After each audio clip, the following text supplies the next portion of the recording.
Hello, everybody. Welcome into the Apples Ginos Fantasy Hockey Podcast. My name is Ryan Brudner of Top Cheddar Fantasy, and today I am joined by the one and only founder of the greatest fantasy hockey podcast in existence, Nate Groot Nibbelink. And today he has given me the keys to his show. We'll be breaking down 8 players where my projections don't quite line up with Nate's. I'll share where I think he's off, press him on some of his calls, and make him defend a few of his more interesting projections. Here we go.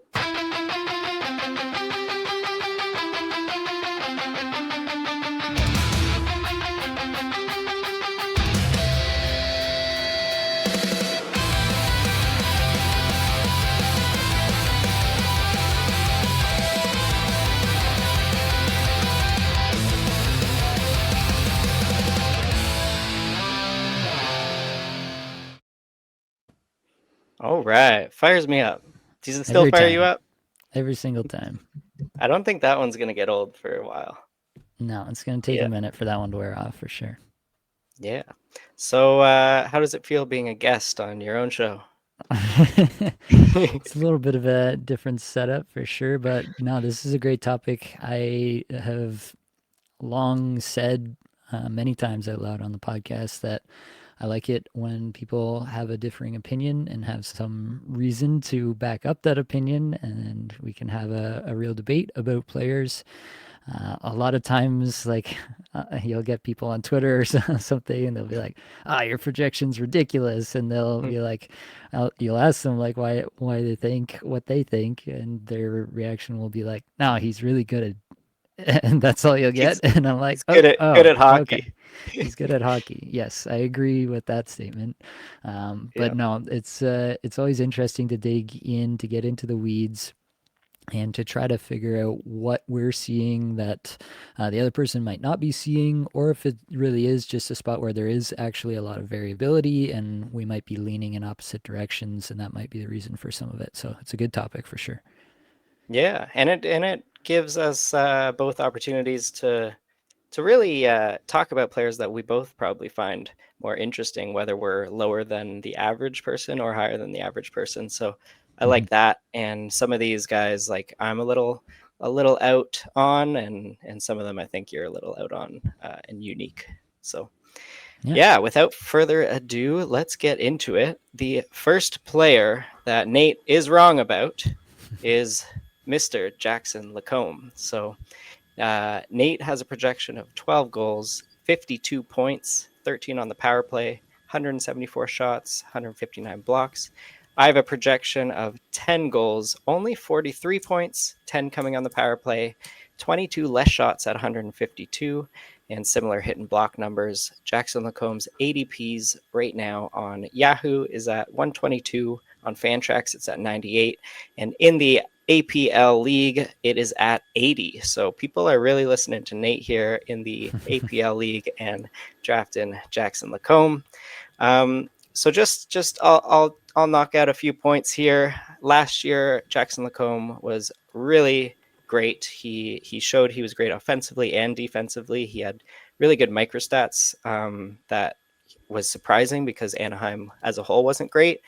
I do think he got a tad bit lucky, that his on-ice even strength numbers, he had higher goals for than expected goals for, as well as lower goals against than expected goals against. So I think we could see that come back a bit. But a big point here, Jackson LaCombe had a 53% IPP, which if you look at all defensemen at even strength, he is 7th, only behind Cale Makar, Luke Hughes, Quinn Hughes, Zach Werenski, Darlene, and Theodore. Nate, do you think that he should be 7th there in his IPP? I don't know if 7th is the right number, but I think top 15 is definitely the right number, especially on the team that Anaheim was last year, is a big part of the thesis here. I think it's really hard to overrate how difficult it is to have the season that Jackson LaCombe did in the situation that he did last year. to the extent that, yeah, like you said, the microstats, like they're not just great, they're like actually elite, like actually leading all NHL defensemen in key statistics, like offense generated from his own zone, like literally doing it all himself kind of statistics.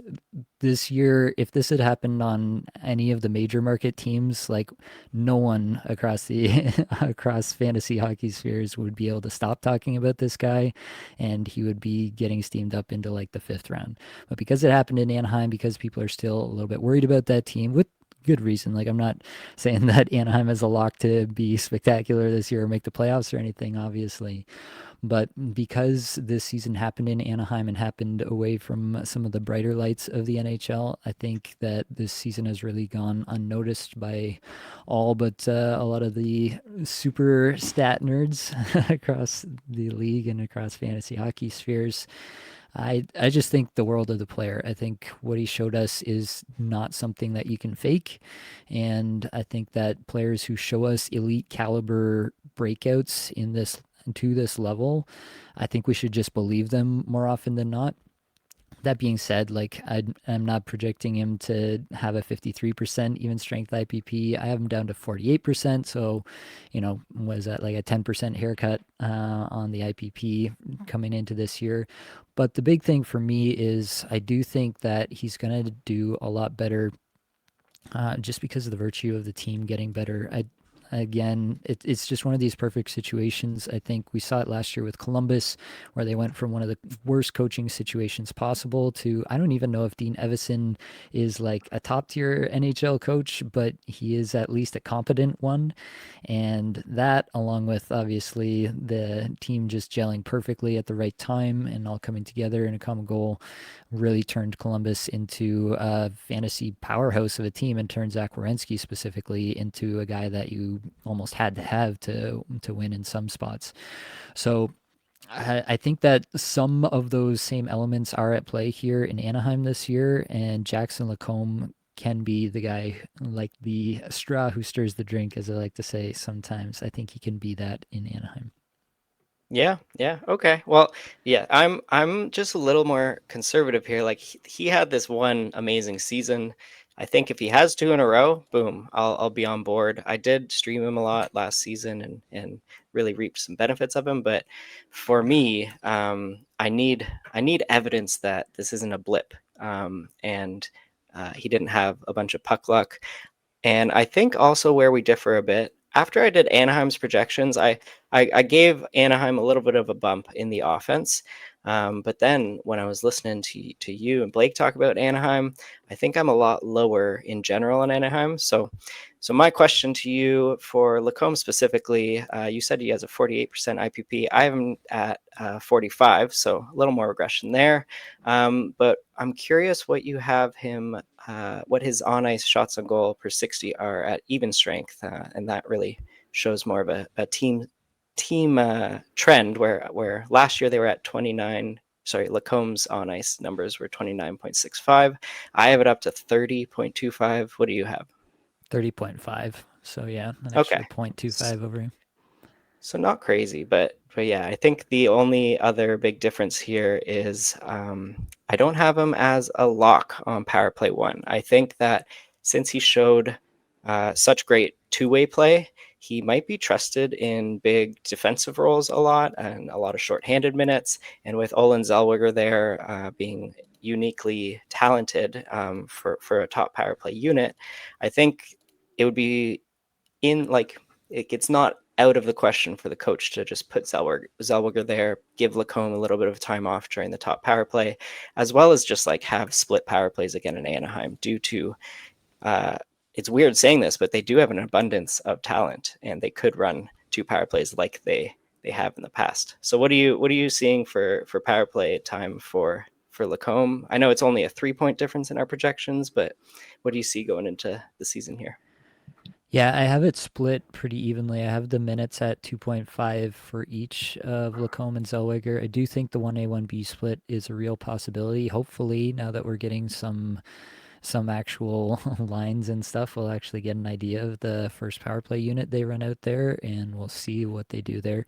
I do agree that it's a possibility, and that should result in some downward pressure on Jackson LaCombe's ADP, and I think it is in most places. I think the APL is probably a unique case where he's getting drafted at 80 in the, what is that, the seventh round, mid to late seventh round. Uh, Definitely everywhere else, like even on Fantrax, where it's pretty sharp ADP. I don't actually know if Fantrax includes mocks, because if they include mocks, then they included a lot of our mocks for the Yeah. APL. So we probably would have contributed to that ADP a lot too. Yahoo 122, as you mentioned there. So yeah, there's definitely more opportunity the less sharp your draft room is on Lacombe. But I do have it at 2.5. I have both their on ice shots for per 60 the same, so I'm not really, giving Lacombe the benefit of a better unit necessarily. I have him slightly more efficient. I'm 0.5 on ice shooting percentage higher than Zellweger. I do have him at 64% IPP. Last year's at 75% in 160 minutes of power play time, which is fairly significant. He was actually a pretty huge contributor, shot 11.24 shots per 60 on that power play last year. Was, yeah, like a really huge part of the power play units that he was on. They were just still quite inefficient. And yeah, 13 power play points. Like, what if it actually goes right here and he gets to 20 power play points? I think there's a lot of upside still here for me on this projection that he could get to in a perfect scenario to 20 power play points. And now you're talking about a 60-point defenseman with somewhere in this 170 shot range with like 160 blocks, almost 2 blocks per game. And you're really in a spot where you've found the guy you had to have in those mid to late rounds at D. Yeah, yeah. Um, the only other concern I have here is looking at his shot and goal rates last season. He had somewhat of like a mid-season breakout where he was really shooting the puck over 2 shots a game. But if you look at the last 20 games, so the last quarter of the season, this is really after he broke out as and like is really known as the great defenseman that he became. His shot on goal rates dropped to around what do I have there? 2.6 shots on goal per 60 at even strength. So really low. And it came out to only getting 22 shots on goal in his last 20 games. And that's with power play 1 minutes. So that worries me a lot and made me regress his shot attempts a little bit. And we didn't even see, I usually look at shot attempts, not only just shots on goal, but his shot attempts went way down too. He wasn't just like missing the net a lot. So that gives me a little bit cause for concern, and that's what maybe makes our biggest difference of shots on goal at 22 pretty big there. Now, I have a question for you because you probably drafted quite a bit of LaCombe already. If you draft him, let's say at 80, so in the 7th round, how many points would really disappoint you if he were to finish with 43? Would that be very disappointing to you if he would have finished with 48? Yeah, I don't really even think about it that way, to be honest. When I'm in those spots, I'm really just weighing the risk reward, and probably honestly at that APL ADP, I don't even know if I'm actually taking them that high. I do see the scenario where it works out and works out really well, but there's a pretty good chance that somebody else that I really like has also fallen to that spot. So while I can both be high on the player and not love the price, right? Yeah. There's definitely both things can be true at the same time. So yeah, I don't know if the APL ADP is a spot where I'll be taking him. I've talked about it in some other spots too, but I also really like a number of really late defensemen that are going later, like Luke Hughes goes later, and I still have to assume that he's going to get a contract done here sometime soon and get on a top power play unit for the Devils sooner rather than later and have a blast off season of his own.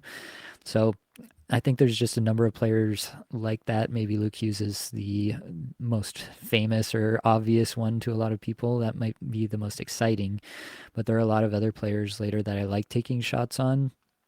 And I just find myself loading up on forwards and wingers a fair bit in like the sixth, seventh, eighth rounds. So again, it's not necessarily a spot where I love the price on the comb. I can definitely see him hitting that and exceeding that. Probably to return value over replacement, and I'm really just taking this off the dome. I haven't looked at these numbers or anything. Probably he has to hit like a 50-point season roughly. He does have really good blocks, which probably makes him just a little bit more valuable. So maybe it's like slightly under 50, but probably in that range, I would guess, in most leagues, to have him at least pay off the late seventh price tag. Yeah, I totally agree, and that's kind of keeping me away from drafting him in that range. In like drafters, I'm trying to get a tiny bit of LaCombe when he falls like around later than his ADP. I think he's going at 88 there. Yeah, it's But probably my yeah, fault. yeah, you're shooting up the ADPs of Barkov and LaCombe. Yeah. All right, moving on. The second player that Nate is wrong about is Jack Quinn, and this is definitely more for like deeper leagues or possibly keeper leagues. But I think Jack Quinn has a great. So first off, Lacombe Nate was too high on. Jack Quinn Nate is too low on. I think Mhm. Jack Quinn has a great breakout opportunity this year. I have a projection of 21 goals, 53 points, 15 power play points. Nate's projection is 18 goals, 41 points, and 10 power play points. So a 12-point difference, 5 on the power play. Um, I don't think my projection is really a ceiling projection either. I think I could see him surpassing 60 points if everything goes right for him. And that, to me, makes Jack Quinn a nice late round flyer. Little bit of notes on him. He was really good on the power play last year, and he averaged over 2 minutes of power play ice time. So I do have him getting on that top unit a lot more this season. I don't think Tuck or Norris or Jason Zucker are locks on that top unit with Tage Thompson, Rasmus Dahlin. Um, and last season, if you look at the last bit of the season, which I like to look at to be like, where is this guy picking off from? So after the Cousins trade and after the Norris injury, Jack Quinn got 15 points in his final 16 games, and that wasn't even with a lot of ice time, which made him in the top 10 of points per 60 over that span. And that was also with second power play time. So I just think Jack Quinn is super skilled and has a great opportunity this year. He's 24 years old and he's approaching like 200 games played. So I think we got a breakout incoming. And if you're looking at my projections, you might take a late round flyer on him. But if I'm using Nate's projections, I think I'm totally ignoring Jack Quinn at the end there. So Nate, are you totally ignoring Jack Quinn at the end of your drafts this year? Yeah, I am personally. I haven't drafted him, and I'm not planning to. I think there exists a possibility that he could get on power play one. I agree with you that under Lindy Ruff, those three players that you mentioned, Tuck, Norris, and Zucker, are not locks on the top power play unit. I think that's the unit that makes the most logical sense, with Dahlin and Thompson obviously being the two that we would consider locks.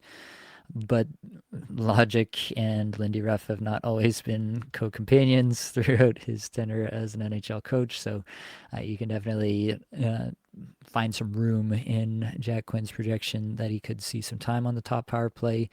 I just really struggle with Jack Quinn to find out what he's actually good at. I don't see anything in his underlying numbers to get excited about. In 22-23, he had the 1 year where he was close to 10 individual scoring chances for per 60 in very small minutes, limited minutes against basically fourth line competition. Skated at 11:35 at even strength that year.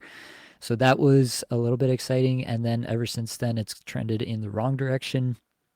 He's had some stints on top power play units and never been able to make that stick.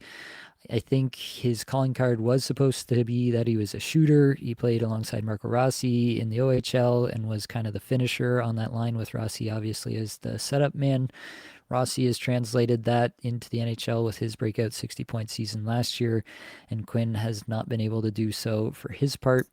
Quinn shoots left, so if he's not going to be taking that spot away from the guy, or shoots right, sorry. He shoots right, and he's not going to be taking that spot away from Tage Thompson anytime soon, who is probably, after Alex Ovechkin, the number one sit there and bomb away guy on the power play across the entire NHL. Wasn't very successful last year, but still, they'd love to feed him there on the power play. So I struggle to figure out where he's going to play on that power play and be effective. And at even strength, it really feels to me like he has not found much traction at all in terms of actually being able to drive anything for himself. And I'm wondering how much of that OHL pedigree was based on Marco Rossi and not on his own play driving ability at this point. Yeah, interesting. Looking into like his microstats a little bit, yeah, he definitely doesn't drive play for his own chances. That's for sure. He's turned into like a passer first, and that's where he is better at in his passing to shot attempts, and also in deflection setups, which was really interesting. So he really finds that stick on the ice. Where that I think is good for some power play time if he is good at passing into deflections. Like he could be, he doesn't need to be on the same side of stage. He can even be on that right side and really looking for those passes, or looking to the left, because if he's not a shooter, I think on the right side of that power play he can find a fit. um and yeah, like I just think he has a lot more opportunity with no Cousins, no Peterka there, to get a little bit of a bigger role this year. So I'm taking a few flyers on Jack Quinn in deeper leagues, and understandable if you're not. Yeah, it's just a spot where I want to see something change about the underlying statistical profile. I want to see evidence that there is another step for the player, even with like it would have to be a pretty significant ice time boost for me to actually get excited about him providing something. Last year, the ice time went in the wrong direction, down under 15 minutes, and that's not what you want to see. So I think he'd have to be in the 17 plus range for us to really get excited about it. And if that basically has to mean top power play for him to get to that range, unless he's going to be on the top line, which we obviously haven't seen. And Tage has been playing on the right wing on the top line for most of the time, which is obviously going to block Quinn. And also Tuck usually plays the right side. So there's a lot of blockers on the right side at even strength, which doesn't help him at all. So that's where I've ended up for now. I'm open to the idea that he could still break out. Um, he did have a great OHL season. It's just we've seen lots of great OHL players not translate to the NHL for one reason or another. And to me, the trend of the player is that it's not going to translate, at least for fantasy purposes. Like he can be a fine middle sixer, but at least for fantasy purposes, to the point where we're drafting him, I haven't seen enough yet to make me want to pull the trigger. Yeah, and just for reference, so I'm getting these extra 5 power play points with I'm 6th in power play ice time, like really close to Jason Zucker. And so I do think I'm projecting Quinn to get on that top unit a few times throughout the season, on and off. Yeah. But yeah, fair enough. And we can move on to the third player that Nate is wrong about, and I have Mark Scheifele here. So Nate has a projection for Mark Scheifele at 37 goals, 49 assists for 86 points, and 24 on the power play, 192 shots, 74 hits, and 61 blocks.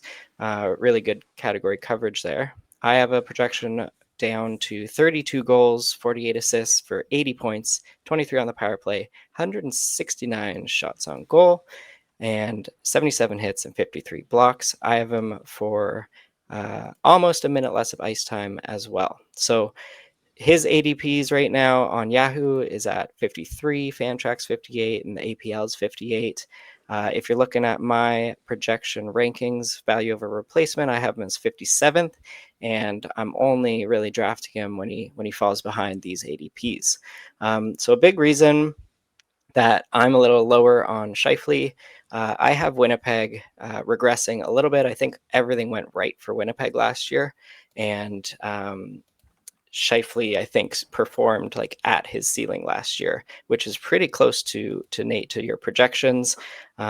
He's a super efficient player. But I do think that he will regress a little bit. I have his shooting percentage down to 18.8% at even strength and 20.5 on the power play. And I have Winnipeg as a whole really on their on ice shooting percentage decreasing. Also, Winnipeg's power play was the best in the league last season after ranking 22nd the year prior. And they scored the most goals per 60, but they were only 11th in expected goals per 60. So I don't think they'll find as much success on the power play as a whole.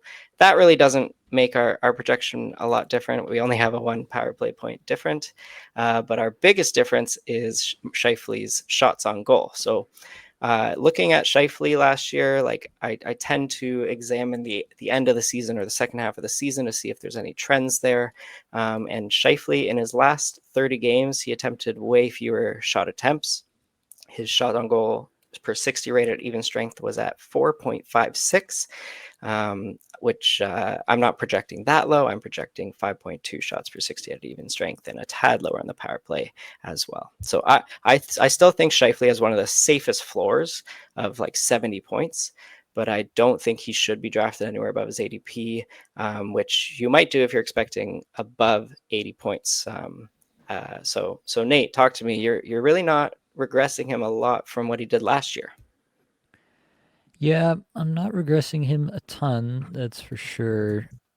I think there's a few things at play. I do believe that they have a more efficient system under Scott Arniel than they did in the past. I believe that's true. We talked about the power play. Yeah, I think we both have that regressing, so I think that part is still the same. But at even strength, I'm trying to figure out what I have that's, so different than what he did last year. I have him zero point 0.1 shots per 60 higher than he was last year, which regresses him closer to where he was the 3 seasons prior. So I don't feel too bad about that.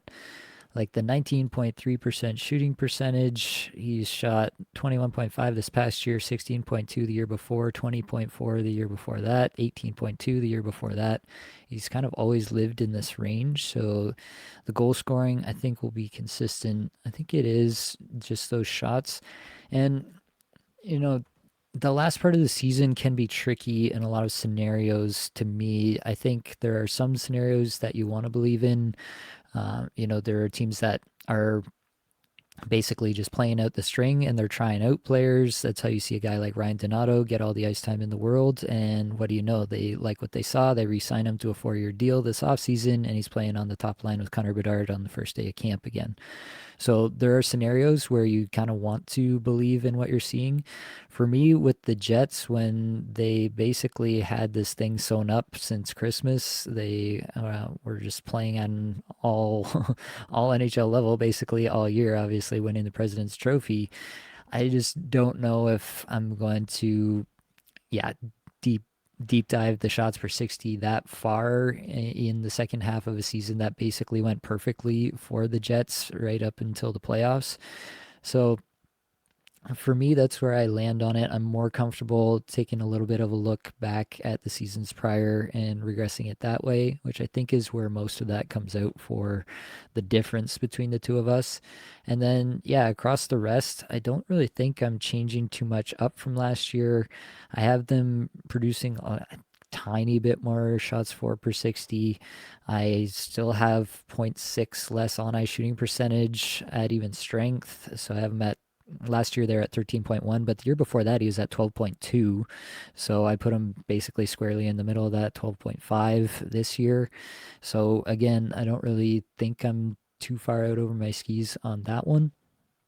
59% IPP on the power play, so a lot of that is not even going his way, and yeah, he could even be a little bit more a part of that. So yeah, I think overall I'm pretty comfortable with where I've landed on that. How do you see the shots? Do you really think that the last 30 games really meant something about how he's changed his game and he wants to play that way? I don't know if he wants to play that way, but I do think Winnipeg as a whole, they were not playing up to how they were playing in the first half of the season at the end of the season. And you do have a good point there. Like maybe they locked everything up, they're playing more conservatively. They don't want to get injured. Let's just take it to the playoffs. But looking into the playoffs, I don't really look at like raw numbers in the playoffs to project regular season, but comparatively, Scheifele also had a few less shots on goal per 60 in the playoffs at even strength than compared to normal and compared to the regular season. and compared to like the decrease that other players around him were having as well. And that's just, yeah, that's a reason, that's where the games truly did matter there, and that trend did continue into the playoffs. That made me think that this might be the new Scheifele.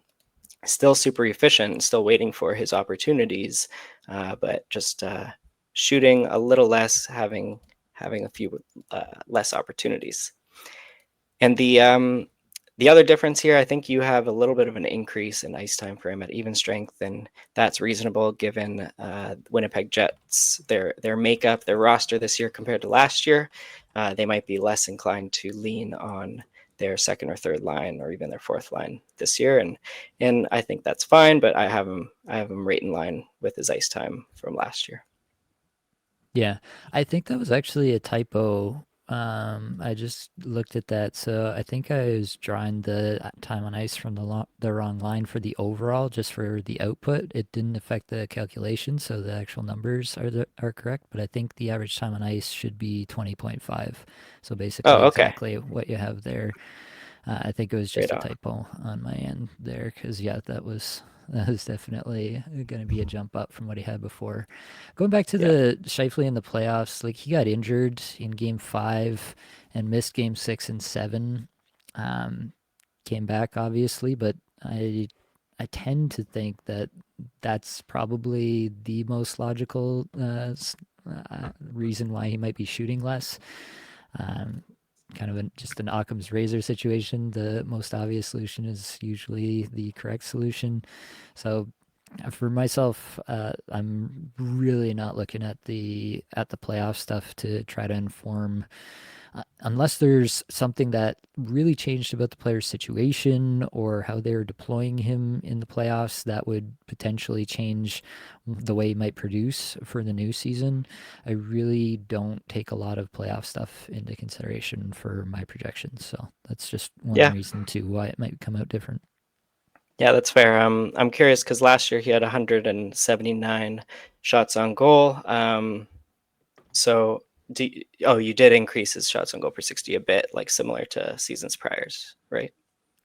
Yeah, yeah. So just going by the even strength numbers, the power play stuff is the hardest part to figure out every single year because it's such a limited sample and they change up the power play looks more often and different shooters in different years and so on and so forth. But just if you go by the even strength stuff, 6.57 in 22-23.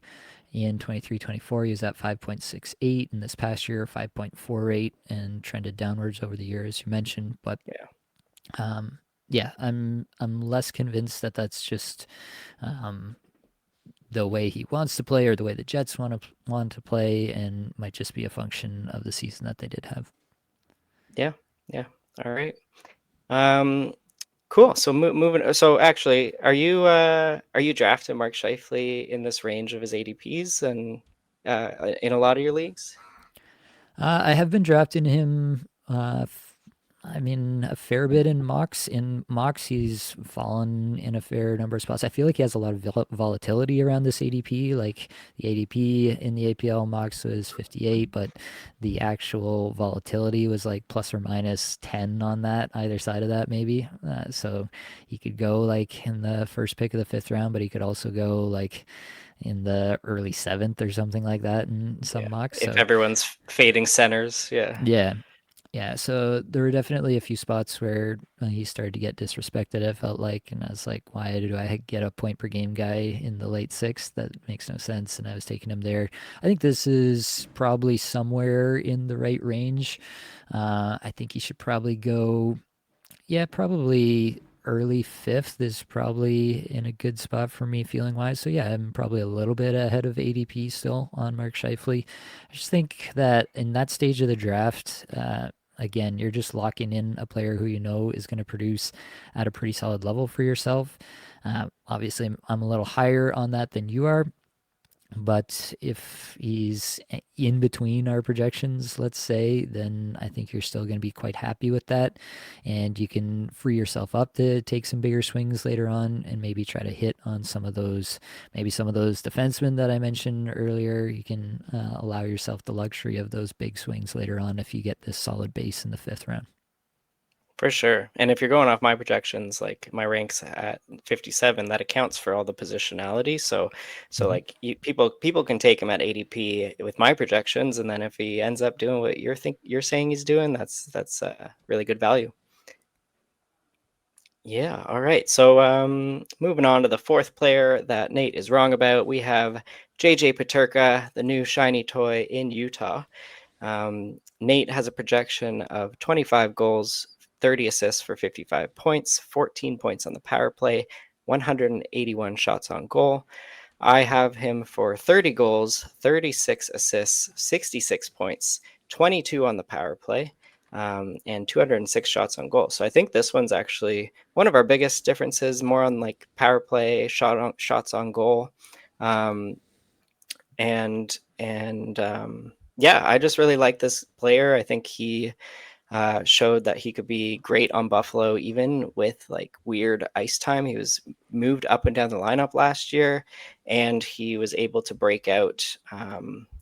What was his pace? Was it a 70-point pace? I think it was a 70-point pace. Pretty close anyway. Yeah. And yeah, he's now the highest paid player on Utah. Last year, he did turn into more of a facilitator. He had his shot rates drop, and but yeah, he had a 72-point pace still. So he goes to Utah, who last year they were low pro, an elite shot generation team. They were fourth in even strength Corsi 4 per 60, seventh in shots 4 per 60. They were also fourth in expected goals per 60, but they were all the way down at 22nd in goals 4 per 60. So I think Utah is happy to fire the puck. And I think Peterka, before last year, he was really happy to fire the puck. So I have Peterka getting a lot more shots on goal this year. And I do think he has a solid top six role. And I do think he will have a top power play role. I have him fourth on the team in power play time on ice. I really just don't think they stick him on power play 2 after paying him that hefty contract. It might not be such a hefty contract, but compared to all other Utah players, I do think it's a hefty contract. So I do have him in front of Cooley in a power play time on ice, and Schmaltz behind both of them as well. So I just I don't see a scenario where he gets under 60 points. I definitely think that like 66 is a little high, and as soon as some betting lines came out, he was at 72.5, and I actually did take the under on that because I thought those were way too high. But I was surprised to see your projection down at 55. So what are you seeing for Peterka this year, Nate? Yeah, a few things there. So off the top with the power play, I think that's the first just general disagreement at this point, and probably we're gonna find out in the next day or two here what the first run of the power play lines in Utah is gonna be this year, and so we'll have some sort of answer one way or another in that regard.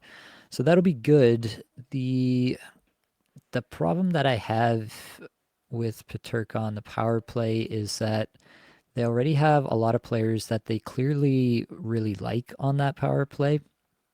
And I just don't know if the new guy on the block is going to get that. They paid him a ton of money. Utah has been in on every player.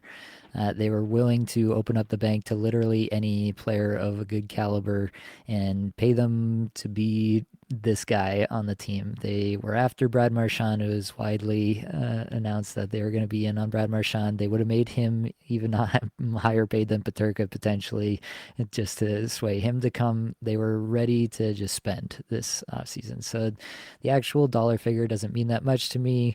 Ask the New Jersey Devils how much the dollar figure means when it comes to Timo Meyer. We've seen this story before. The myth of rational NHL coaching still lives on. The problem with that for me on the power play is all these guys that they really do like. So they have Keller, they have Gunther, obviously on the back end they have Sergachev. Those guys you figure are the locks. Hayton is the only guy who can take a face off to save his life on this team. Nobody else can really win a draw at better than 45%. And so that is a consideration. If you're losing 10% of your face-off opportunities on the power play right off the top, maybe they should try to figure out a way to like have him take the face-off and get off the ice, but no team is really doing that. So anyway, I just think that there's a real chance that Hayton is literally just on there to take the face-off and go straight to the front of the net, where he is actually like a relevant player. Like he's not bad at sitting in front of the net, tipping pucks, getting in the way. So I think that's a real consideration. I think Nick Schmaltz is a player that has had a ton of chemistry with Clayton Keller throughout their careers so far. There's probably some amount of organizational inertia in the direction of Nick Schmaltz still. I don't know. That's the one I'm by far the least confident about him sticking over Peterka on a power play unit. That definitely could go the other way. It wouldn't be surprising. Probably over the course of the season, it would anyway if it was just Schmaltz blocking Peterka. So that one I'm not like hung up on. I think that by and large, it's a pretty similar outcome in terms of actual power play time on the season for both those guys, most likely. Logan Cooley has to be on the power play ahead of JJ Peterka if we're simply talking about talent. They're not in the same stratosphere to me in terms of actual raw talent. I think the world of Logan Cooley. I think this guy's going to score 90 points in the league. It could happen this year if everything goes perfectly. So to me, there's just a different echelon of player there with Cooley, with Cooley, with Keller, with Gunther. I think those three in particular are a tier above Peterka in terms of just raw actual talent. So if that's what we're basing the power play distribution on, I would definitely have those three up there ahead of him. And then I think there could be just some organizational factors or who the coach likes for a specific role that could keep Peterka on the second unit. So I basically hedged my bets. I have all three of Hayton, Peterka, and Schmaltz within 15 seconds of each other in terms of actual power play time, which kind of just buttes everybody, right? So we have an 8 power play point difference, which is the vast majority of the difference in our projection there. So that's the majority of it. At even strength, like Peterka is likely going to play the left wing here, which is the same position that Keller plays, which means he's never going to play with Keller. Now, you would hope that Peterka could potentially play with Cooley, but to me, those are two players that actually have some similarities, and you might not actually want them on the same unit. I think Peterka is actually a better fit with Hayton and Schmaltz, personally. I think we've seen evidence that Cooley, Keller, and Gunther can be pretty electric together. And I think that over the course of the season, that is what I would expect to become the de facto top line. And that would leave Peterka to play with just lesser players overall. Still solid players, but definitely lesser players at even strength. And so that's where I have, what is it, 3 points difference between us at even strength. That's probably where that little bit is coming from. The shots on goal is an interesting point. I think he could get more shots on goal. The like Utah has just a few guys who really do chuck the puck, and those are most of the guys that are generating a lot of that. So I'm not really sure if it's so much an organizational thing or if it's just that they have a few guys who are really good at getting pucks on net and like to shoot. So that's the question for me still. Yeah, I think given that they have really elite expected goal numbers as well, it's not just all these shot attempts from far right. away. They are setting things up. They're keeping possession of the puck and they're setting up a lot of chances. They just didn't really have finishing last year, and this year I think all of us are expecting a lot more finishing from Utah. Yeah, I think that's definitely possible. I do see potential for Peterka to hit this 66 points that you've got him for sure. I think that's well within the range of outcomes for him. I could see more if he got elevated up the lineup, if for whatever reason they played Keller with Hayton and Schmaltz and they decided to play Cooley with Peterka and Gunther. I think that would work. Like, I think they're all good players and it would work, and that would be good for fantasy for Peterka specifically. I just personally don't think that's the most likely outcome for the majority of the season, and that's why I projected it the way I did.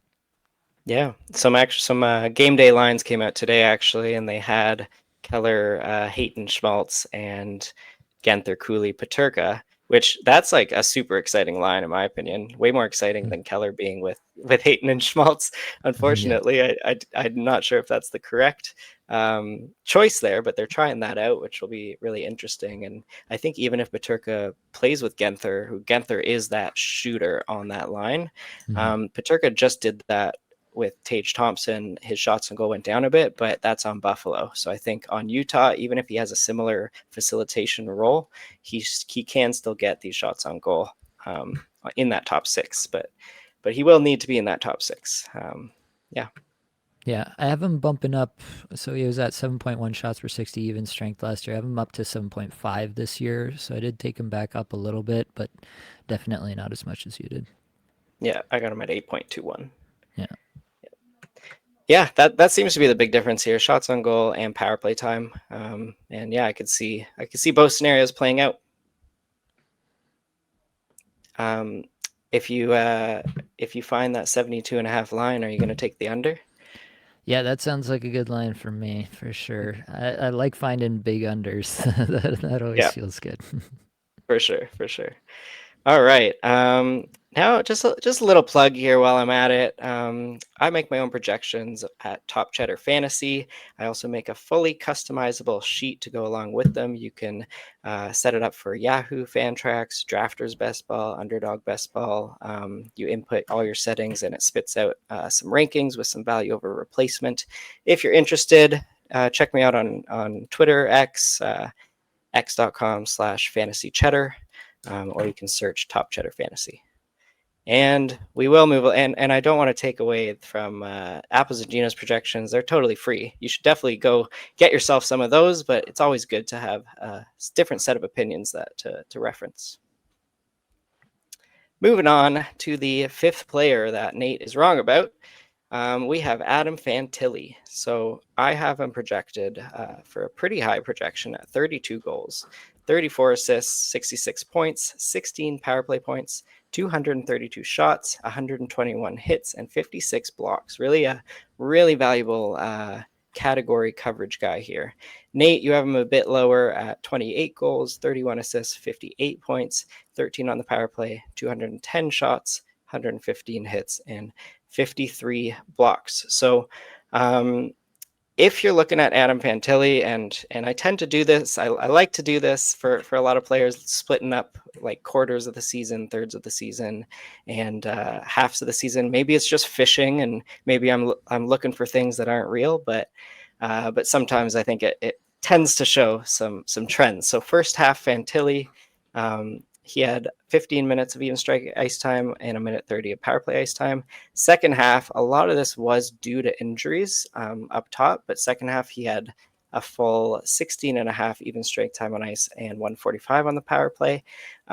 Even with those injuries for being the reason for his increased ice time, he did show that he could be like that guy. He was drafted this high in the draft for a reason, and he is such a talented goal scorer. So in his final 40 games, he scored 22 goals, which was just crazy, 34 points, and he had 107 shots on goal. So that's the second half of the season. If you just pace that out to an 82-game season, that's an insane 45 goal, 70-point pace.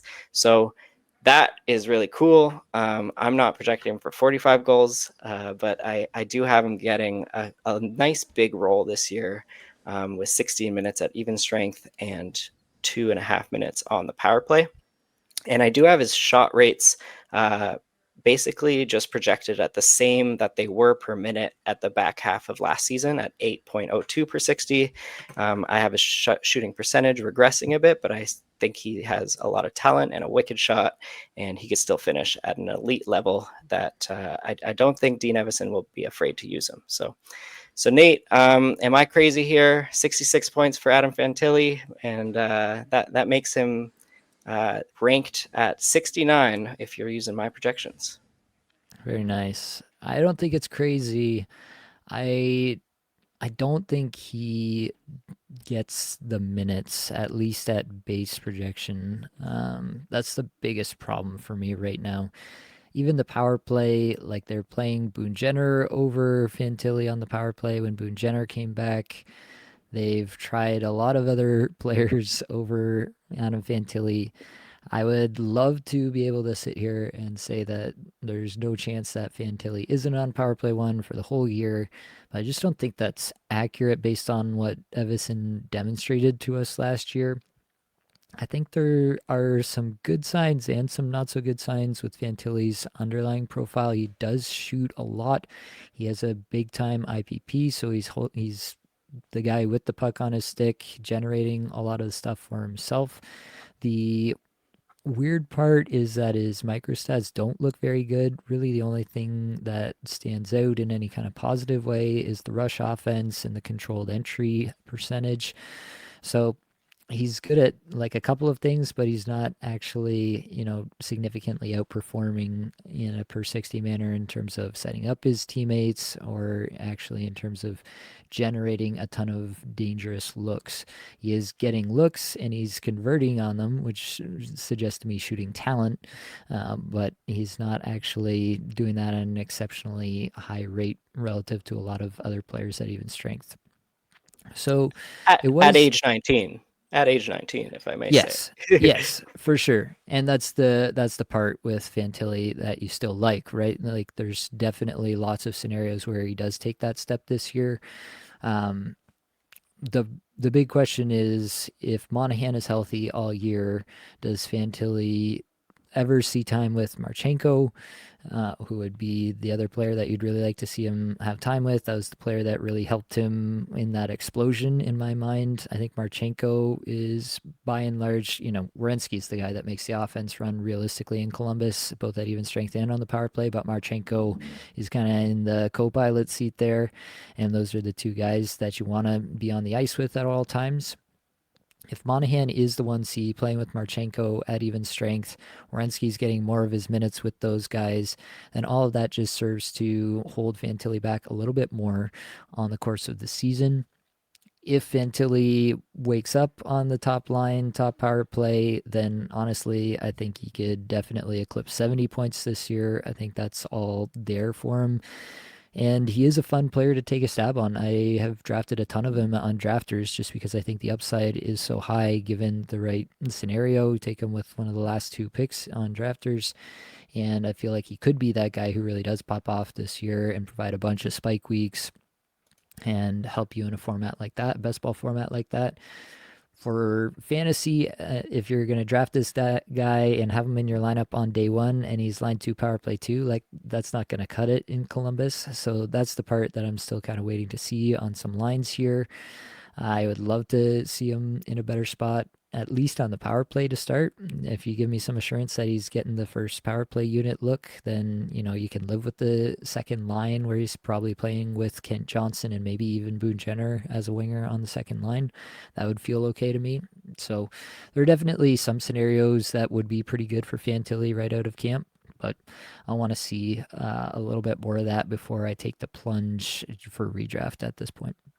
Yeah, that's fair. I'm taking the plunge. You bring up some good points, especially like looking at that last half of the season, huge bumps in ice time, and shots on goal. But if you look at the last quarter when all of the injured guys, came back and started playing, Boone Jenner and Sean Monahan came back, two solidified centers. Fantilli's numbers on his time on ice went right back to where they were in the first half, and that has me concerned a little bit. But I don't know. I'm drinking the Kool-Aid on Fantilli. In my projections, I'm not afraid to take a little bit of some hot takes, but I also provide like whether this projection is closer to their floor or their ceiling.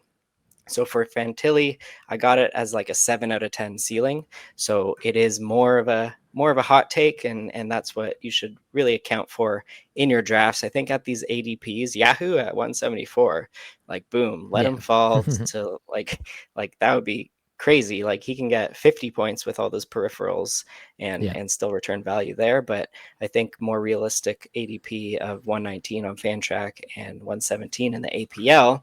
I'm happy taking him just before there. And I think given that he shoots, he hits, he even blocks, I think even if he doesn't get to where you're projecting him at 58, maybe he gets 55 and like 20 around 28 goals. I think I think his ADP is really, really friendly right now. So I'm taking Fantilli in a lot of spots. Yeah. All right, moving on to the sixth player that Nate is wrong about. We have Jason Robertson. Surprise, surprise, I'm talking about Dallas. If you haven't heard me yet, I'm a little lower on Dallas this year than a lot of other people. So I have Jason Robertson projected for 32 goals, 50 assists for 82 points, 24 on the power play, 215 shots on goal, 72 hits, and 37 blocks. Nate has J-Rob for 38 goals, 50 assists, 88 points, 28 power play points, 251 shots on goal, 67 hits, and 42 blocks. So our biggest difference is in goals and shots on goal.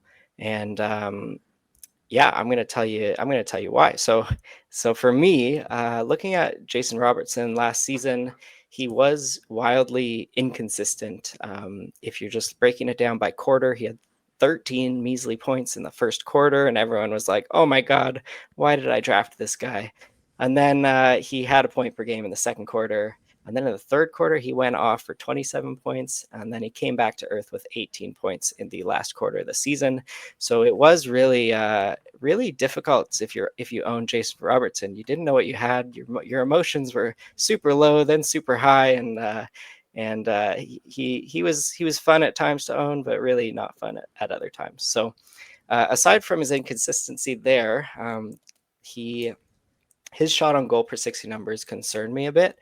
I think that third quarter when he popped off for 27 points, that had like a huge bump in his shots on goal. But looking at all the other, time frames, his shots on goal per 60 was lower. And then specifically looking at the last 20 games, which again, who knows if Dallas was taking the gas pedal off, but his even strength shots on goal per 60 was 5.63 per 60, good for only 2 shots on goal per game. I don't have his shots per 60 that low at even strength. I have it at 7.05. But then what also concerns me about Dallas is they were very very poor in shot generation. Dallas as a whole was bottom 10 in shot generation at even strength. And in the second half of the season, it just got worse. And we really saw that in the playoffs. They were getting outshot, outchanced a lot. I have it improving a bit from last year, but I'm not counting on a new coach and Greg Gulletson to like fully turn that around. It's definitely possible.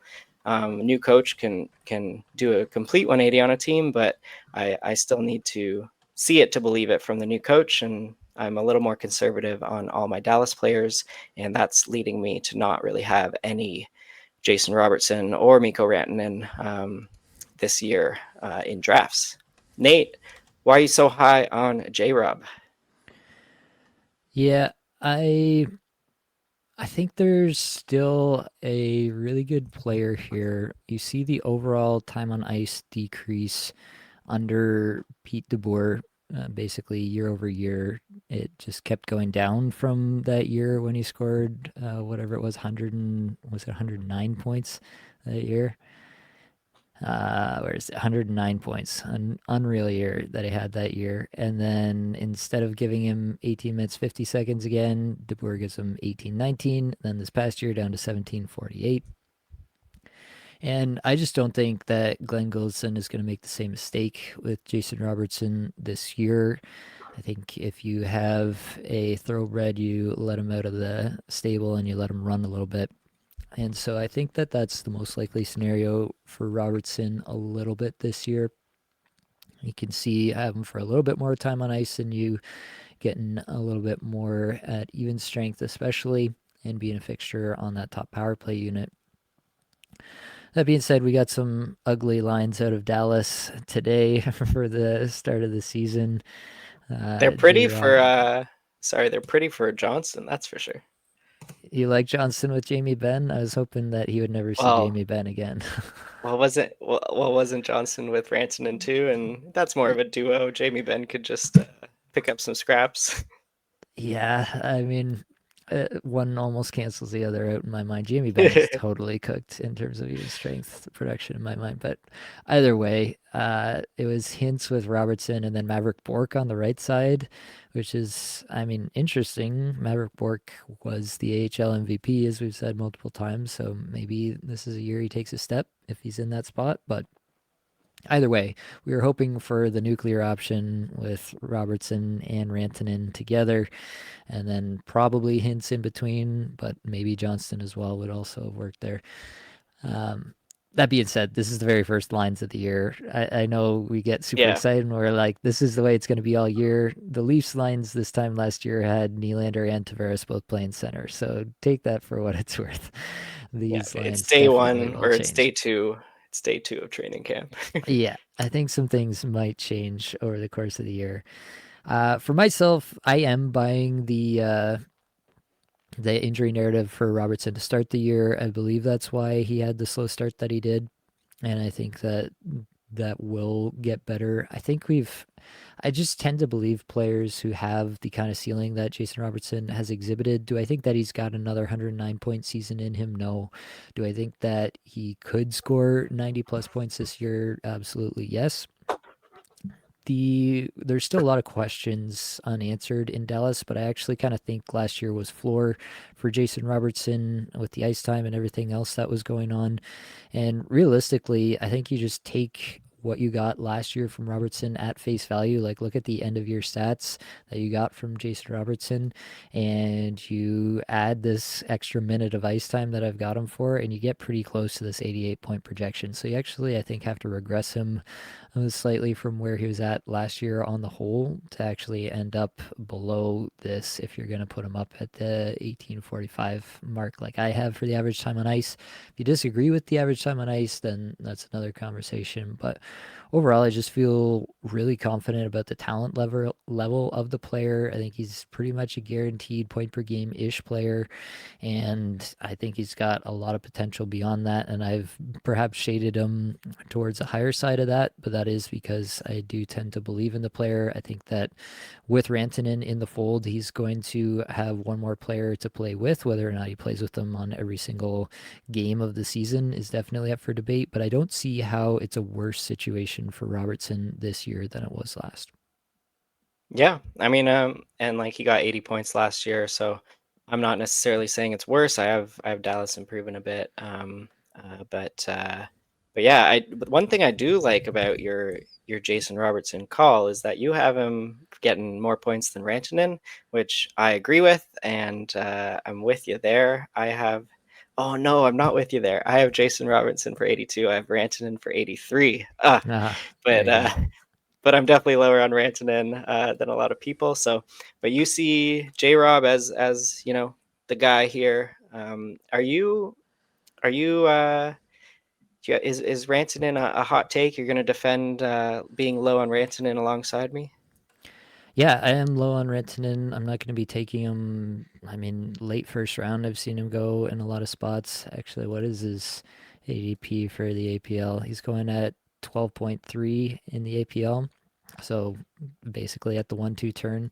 That's really too early for me. And definitely, this is a player that I think could shove it in our faces and score 95 points this year or something like that and have a great year. I think it's definitely possible with Mikko Rantanen, but I don't see how you can look at this player statistically and arrive at the conclusion that he's just going to be fine in Dallas the way he was playing in Colorado. To me, that's the hot take, is that somehow everything from Colorado just magically transforms. We've seen we all saw Rantanen take over games that were literally the games in his career that he was the most motivated for, and he played the best in those games, and kudos to him for doing that.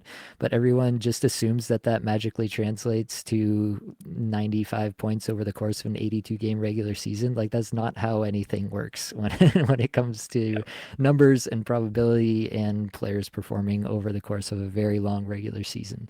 So I think it's just really a case where people are um, just have stuck in their mind Mikko Rantanen playing alongside two Hall of Fame caliber players in Nathan MacKinnon and Cale Makar for the majority of his career. I think Rantanen is an elite player. I don't think he's a player on that level of caliber.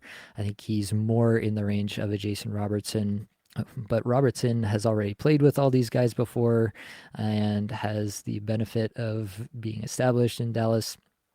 Rantanen definitely could outscore him. Rantanen definitely could have a outlier year and outscore the percentages that I have him for, but to me that would be the outlier, and I don't see how you can get there on a statistical level. The takes that I've seen him about him being just fine and scoring that way, like even the books are not in on Rantanen this year, right? Like the I, 90 point I don't line. know. That's pretty in my opinion, because like those over underlines tend to be a tad lower than like an 82 game pace. So I Right. think the books are they're just more in than me and you. I'm hammering that under. Well, not hammering. I have 2 units on the under. Hmm. Yeah, but last year Rantanen was at 100.5 to 102.5 on the books in terms of the Yeah, over under. So he's taken a 10 to 12 point haircut on the over under just on the sports books. right. And like if that doesn't tell you something, I don't know what to tell you. You baseline expectation has to be a significant haircut for Mikko Rantanen in terms of fantasy relevance, and he's not like the biggest volume shooter the way that Robertson has been. And so a lot of the things that we like for fantasy, Robertson just does more of. And if they have similar points projections, then I would just take Robertson straight up. Yeah, nice. So I agree with you there. All right, moving along to the seventh player that Nate is wrong about. We have Marco Kasper. He's going ADP's 194 on the APL, 208 on Fantrax, and not being drafted on Yahoo. My top cheddar rank is 161, so you would be drafting him in those ADPs. And that's based on a projection of mine where I'm getting 25 goals, 27 assists, 52 points, only eight on the power play, but 187 shots on goal, 185 hits, 44 blocks. Nate is pretty in line on the peripherals there with me, but he's down at 21 goals, 24 assists for 45 points, and 6 on the power play. So my case here, I'm using a lot of what happened after the coaching change last season to project Marco Kasper. This is a scenario where I think if you do look at just like the second half of last season, and you see a big change, this big change was due to the change of coaches in Detroit. And so Marco Kasper had a big bump in ice time, an extra 2 minutes at even strength, big bump in his shot rate, 4.96 per 60 to 7.3 shot on goal per 60, and a huge bump to his IPP. 57% IPP went way up to 81% IPP, which I do have coming down a bit. Kasper, DeBrincat, Kane was that second line, and they really were the best line in shot and chance generation offensively. So I do see Kasper as a fixture in that top six at even strength with those elite line mates. I don't honestly necessarily expect him to get on power play one at all, but if injuries occur, he should be the next guy up. And if there's a significant injury all season, like he has 60-point upside with the power play time, and now you're looking at someone who could get 200 shots, 200 hits, maybe 15 power play points and 60 points, and that would be just crazy value in the 200 range. So, yeah, I'll be drafting Marco Kasper very late in leagues that count hits as anything, and just in points leagues, I'm definitely keeping an eye on him. But I think he's in a really good spot on Detroit. Nate, what do you think? Yeah, I like the player. I don't mind taking the swing super late in drafts. I think all of that is fine. The problem that I have is that at least last year, we didn't really see him doing a lot of the driving himself. It was pretty dependent on the fact that he's playing with two basically top line wingers in Alex DeBrincat and Patrick Kane. Patrick Kane, like, that still went pretty under the radar. I feel like how electric he was for the back half of the season, basically after McClellan got there. Those two really carried Kasper in a lot of ways, and Kasper was good enough to convert, which was really nice to see. But Like, this is also a guy who shot 9.5% in the AHL. I'm not sure that he is like a big time converter. I'm not convinced of the actual offensive potential of Kasper to be a 60 plus point player consistently, even if given power play one. I think that he is more likely to be like more of the, he's not like stylistically like Anthony Cirelli, but in that mold where he's like a great 2C to have for NHL purposes, but maybe not as much for fantasy. That's the question that I still think is unanswered with Kasper. Could still go in a lot of directions. Definitely players at this age do take real steps, and they do just get better, and that's a real possibility that Kasper is finding a level to his game that he hasn't really exhibited even in previous seasons at lower levels of competition before. Players do that. But I think that part is still pretty unanswered for me. And so I'm being probably just a little bit more cautious on that front. And yeah, just the fact that he did take a big step. Most of that was just time on ice and exposure to DeBrincat and Kane. I expect that the exposure to DeBrincat and Kane to still be there this year, but I have questions about whether he's going to take a significant enough step in his own development to turn that even strength ice time and deployment into more of an offensive output for us in fantasy this year.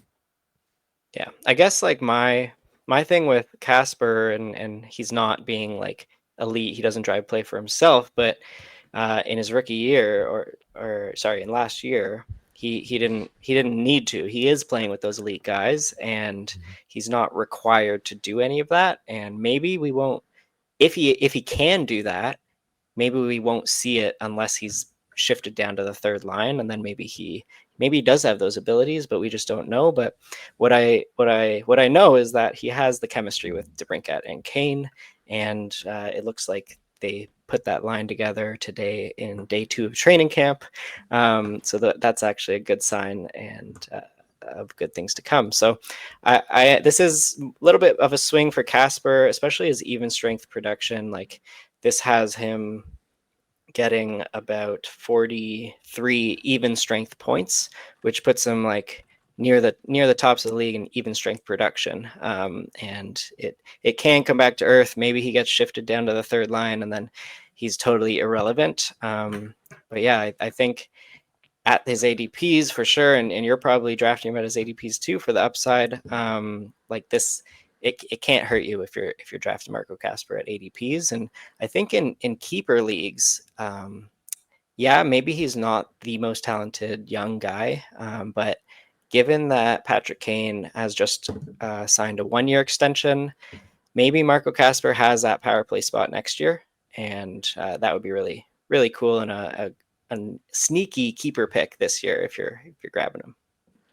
Yeah, I think definitely there's a chance that as soon as next year he is a bit more of a fixture on the top power play. At this point, it doesn't really feel like they've got anybody else that would fit in there. It would be a very different look power play with Kasper replacing Kane. They're very stylistically different players, so that would be pretty different to see. But definitely, that would be a huge improvement for Kasper's point projection. Yeah. All right, moving along to the last player here that Nate is wrong about. You can't claim that this guy doesn't have the talent. We have Kevin Fiala. I have him projected for 33 goals, 44 assists, and 77 points. 28 on the power play, 252 shots on goal, 64 hits, and 22 blocks. Nate's pretty in line with those peripherals. He's down at 1 goal less, 32, but 6 assists less at 38 for an even 70 points and 26 points on the power play. His ADPs, he's going at 99 on Yahoo, but 67 in Fantrax and 64 in the APL leagues. And if you're going off my projections, you would have him ranked at 46. A lot of people might say that that's too high, and even his ADPs might be too high, but I'm not. I'm claiming that Fiala was the second most unlucky player in the league last year. Next to, I think, Carter Verhaeghe would take that crown. But yeah, let's start on the power play. Fiala led the team with a 74% time on ice share on the power play. That's not going to change. LA was 25th in power play goals for after being 13th the year prior. So this was a big weakness for them, and I do think that they could improve on it. The team on a whole shot only 13.5% on the power play, and they had fewer goals for than expected goals for. So they were still generating chances, just not finishing. But even with that bad power play, Fiala was able to pick up 25 power play points. So I really like him there on the power play. I think he is their guy on the power play. And looking at even strength, if you look at any of Fiala's line combinations, so he was with Byfield and Leferrier. I can't say Leferrier's name now ever since listening to Louis Boulet's podcast and how he said it. Leferrier, I can't do it. But yeah, Fiala, Byfield, Leferrier, and he was also on a line with like Deneau and Trevor Moore at times, but his lines always dominate the even strength play. And when you're looking at expected goal percentage, Corsi percentage, this is where the unluckiness occurred last season. His on ice shooting percentage was a ghastly 8.3% after being like 11% and 12% in prior seasons. And I think a lot of that was having his time playing with Philippe Deneau and Trevor Moore. And Philippe Deneau, I think he shot like 5% or something really low like that. But I think Fiala really found his line with Quinton Byfield and Leferrier.